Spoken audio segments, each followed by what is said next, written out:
दोस्तों, आज की कहानी है पति की कमाई पे सिर्फ पत्नी का हक। कविता बड़बड़ाते हुए किचन में सब्जी में तड़का लगा रही थी, जैसे तड़के में सारा गुस्सा डाल रही हो। वो बड़बड़ा रही थी, अभी 1 महीने पहले ही तो सारे टेस्ट कराए थे, 9,000 रुपए लग गए थे उनमें। अब फिर से खर्चा। सीधे सीधे बेटे को लूट लो। अपनी बीवी बच्चे तो है नहीं उनके। रोहन टीवी देखते हुए सब कुछ सुन रहा था और कविता का स्वभाव वो जानता ही था। ये तो हमेशा का सीन था। जब कभी भी रोहन अपने माँ पापा पर कुछ रुपए खर्च करता, तब तब कविता अपना आपा खो देती थी। ऐसा नहीं था कि पैसों की कोई कमी थी। रोहन एक फाइनेंस कंपनी में मैनेजर की पोस्ट पर था। उसकी सैलरी भी अच्छी थी। रोहन के पापा को भी बहुत अच्छी पेंशन मिलती थी। उनका अपना घर था जो आगे जाकर बेटे बहू के ही होने वाला था। हमेशा सादा जीवन जीने वाले माँ पापा को लग्जरी लाइफ एक तरह की फिजूल खर्ची लगती थी। वे दोनों साधारण जीवन जीना पसंद करते थे, लेकिन हर अच्छे बेटे की तरह रोहन भी अपने माँ पापा को हर खुशी देना चाहता था। वो आराम देना चाहता था, जिसका वो बच्चे की पढ़ाई लिखाई और दूसरी जिम्मेदारी निभाते हुए कभी खुशी नहीं ले पाए। उनकी परवरिश भी इतनी अच्छी थी। रोहन अपने माँ पापा की बहुत कदर करता था। उसे जब भी मौका मिलता, माँ पापा के लिए कुछ न कुछ करने की वो जरूर करता। लेकिन पता नहीं कविता को इन सब बातों से बहुत दिक्कत होती। रोहन ने बहुत बार उसे प्यार से समझाने की कोशिश की। कविता, अगर मैं कभी अपने माँ पापा के लिए कुछ करता हूँ तो तुम्हें कोई कमी तो नहीं रखता हूँ। तुम अच्छी तरह से जानती हो कि मेरी सैलरी हमारी जरूरतों और आरामदायक जीवन जीने के लिए भी बहुत है। अगर थोड़ा बहुत माँ पापा पर खर्चा कर दिया तो क्या बिगड़ जाता है। मगर कविता नहीं समझती। वो रोहन के पैसों पर सिर्फ अपना हक समझती।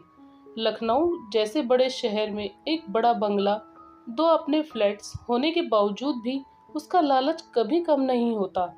रोहन के पापा कभी भी जानबूझकर रोहन के पैसे नहीं लेते थे। उनकी तो अपनी पेंशन आती थी, परंतु हर माँ बाप की तरह उन्हें खुशी होती। पापा की शुगर एकदम बाउंड्री पर आई थी टेस्ट में, और माँ का बीपी भी थोड़ा ज्यादा आया था, जिसे डॉक्टर ने कंट्रोल करने की सख्त हिदायत दी थी।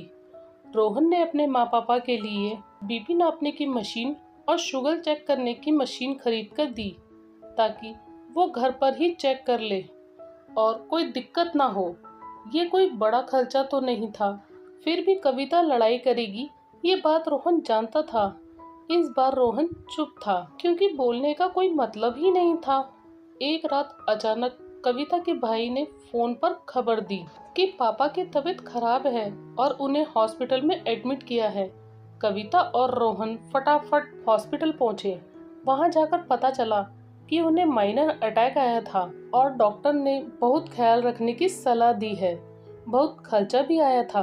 कविता की आंखों में आंसू रुकने का नाम नहीं ले रहे थे कि तभी भाभी की आवाज उसके कानों में पड़ी। देखो जी, इतने महंगे हॉस्पिटल में एडमिट करवाने की क्या जरूरत थी? कितना लंबा बिल बनेगा? अभी भी समय है, पास वाले हॉस्पिटल में शिफ्ट करा देते हैं तुम्हारे पापा को। कम से कम आगे का खर्चा बच जाएगा। कविता की भाभी गुस्से से बोल रही थी। कैसी बात कर रही हो? मैं इतना सक्षम हूँ कि अपने पापा का इलाज अच्छे से हॉस्पिटल में करवा सकता हूँ। कैसी औरत हो तुम? इस मुश्किल घड़ी में सबका सहारा बनने की बजाय ऐसी बेकार की बात कर रही हो, कविता के भाई ने गुस्से से कहा। हाँ, मैं ही पागल हूँ जो अपने बच्चों के भविष्य के बारे में सोचती हूँ। तुम्हारे माता पिता को तो बस अपनी ही पड़ी रहती है, इतना भी नहीं सोचते कि बेटे का भी घर परिवार है। आंखों में आंसू लिए कविता की भाभी बोली। भाभी की कड़वी बातें सुनकर कविता को अपना कहा याद आ रहा था। वो भी तो रोहन को इसी तरह की बातें बोलती है अपने सास ससुर के लिए। कविता के भाई ने कहा कि बहुत हो गया, अब पानी सिर के ऊपर से निकल चुका है। मैं तुम्हें समझा समझा कर थक चुका हूँ, लेकिन आज तुमने अपनी सारी हदें पार कर दी है। मुझे नहीं रखना ऐसा रिश्ता जिसमें इतना स्वार्थ हो। नहीं चाहिए ऐसा जीवन साथी जो अपने पति की भावनाएं ना समझ पाए, और तुम्हारे पास सब कुछ होते हुए भी तुम कभी खुश नहीं रह सकती क्योंकि तुम्हारा मन बहुत छोटा है।